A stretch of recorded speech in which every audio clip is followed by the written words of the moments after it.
छोकिरो जोशीलो आहे, बहितरीनु जोश आहे। ऐं जेकॾहिं असांखे हिकिड़ा 2-3 छोकिरा अहिड़ा मिली वञनि असांखे इको साउंड घुराइण जी ज़रूरत कान हुई। बहितरीनु आवाज़ु आहे। साईं अनवर ठाकुर साहिब खे वरी बि गुज़ारिश कंदुसि त साईं जन छोकिरे जी कुझु खुराक में थोरो तेज़ कयो ऐं इनशाला इन में उमेदूं आहिनि, सिंध वासियुनि खे इन में उमेदूं आहिनि। इहे असांजा सिंधी भाइर आहिनि, चाहे केरु बि हुजे। असांजी सिंध जो दरिया जो जंहिं बि पाणी पीतो आहे उहो असांजो सिंधी आहे। असांजा जेके बि आहिनि हिते हिंदू हुजनि, मुस्लमान हुजनि, वाणिया हुजनि, ठकुर हुजनि, केरु बि हुजे, असां सिंध में जेके बि असां सिंध जो जंहिं पाणी पीतो आहे उहो असांजो सिंधी भाइर आहे। तो ज़बरदस्त असां जे उस्ताद साहिबान खे एसी एजुकेटर जेको आहे, सिंध एजुकेटर खियारी कैंपस जा जेके उस्ताद आहिनि, मां उन्हनि खे पुरज़ोर अपील कंदुसि त हिन में जेको असां नर्सरी पोखी आहे उन्हनि ते महिनत कयो ऐं हिननि जो जेके मुस्तक़बिल आहे उहो असां ऐं तव्हांजे हथ में आहे।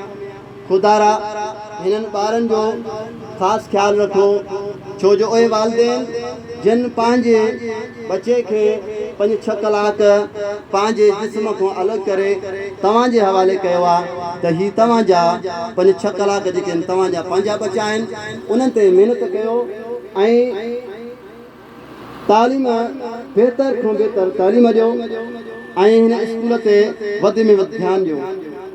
ऐं असां वटि हालत इहा रही आहे तालीम जी हालत इहा रही आहे जो असां वटि काफ़ी सारा स्कूल बंदि पियल आहिनि।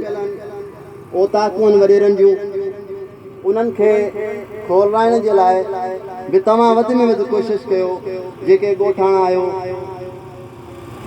त उहे असां पंहिंजा स्कूल खोलायूं ऐं पंहिंजनि गुरंजड़नि ॿारनि खे उन में दाख़िल कयूं। ख़ुदारा पढ़ण खां सवाइ ॿियो कुझु बि न आहे। नबी साईं जो फरमान आहे त पींगे खां वठी क़बर ताईं इल्मु पिरायो। हालांकि असां कहिड़ो इल्मु था पिरायूं? हीउ इल्मु असांखे इंसान थियण में मदद ॾिए थो।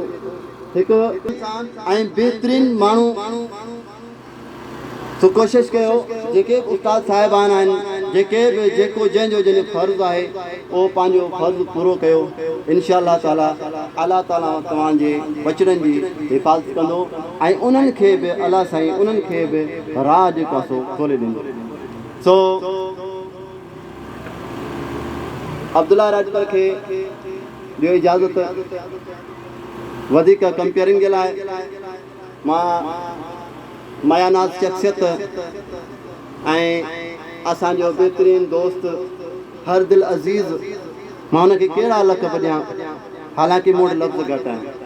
सो तव्हांजी ताड़ियुनि जी गूंज में ताड़ी वॼाईंदो त पोइ नालो खणो।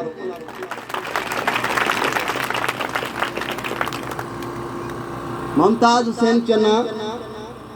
हुसैन चना खे मां दावत ॾींदुसि अचे ऐं पंहिंजे स्टेज जा फ़र्ज़ सर अंजाम ॾिए। मुमताज़ हुसैन चना